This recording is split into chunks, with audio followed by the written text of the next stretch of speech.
এই দুনিয়ার মধ্যে আমাদেরকে শান্তি দিতে চেয়েছে, তাদের আন্তরিকতার অভাব ছিল, এটি আমরা বলবো না, কিন্তু তাদের পদ্ধতিগত অভাব ছিল।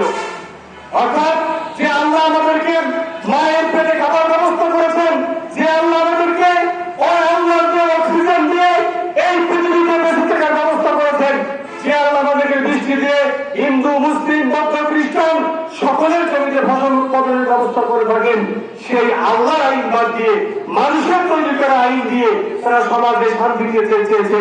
এটা দুনিয়ার কোনোদিনও সম্ভব নয়, এটি আজকে প্রমাণিত হয়েছে। সমাজে উপস্থিতি, যদি আপনি সমাজে শান্তি চান, একজন সৎ লোকের প্রয়োজন, যারা নেতৃত্বের বিভিন্ন জায়গায় থাকে, ভালো মানুষের প্রয়োজন। ওই গ্রামের মেম্বার, চেয়ারম্যান, ওই অফিসার, ইউরো সাহেব, ডিসি সাহেব, ওই ভূমি অফিসের ভূমি কর্মকর্তা, এদেরকে সৎ হতে হবে, তাহলে মানুষ উপকারিত হবে না, মানুষ তাদের ন্যায্য অধিকার ফিরে পাবে। এর কারণেই বাংলাদেশ জামায়াত ইসলামী আল্লাহর আইন প্রতিষ্ঠা করতে চায়। সম্মানিত উপস্থিতি, আল্লাহর আইন যদি প্রতিষ্ঠিত হয়, তাহলে আমি আমার অধিকারটা ফিরে পাবো।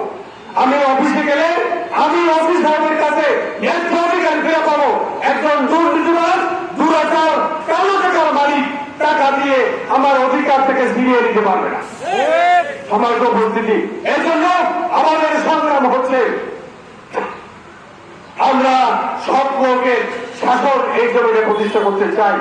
আর আল্লাহর আইন ছাড়া, আল্লাহর বিধান ছাড়া সব লোক হওয়া কখনো সম্ভব নয়।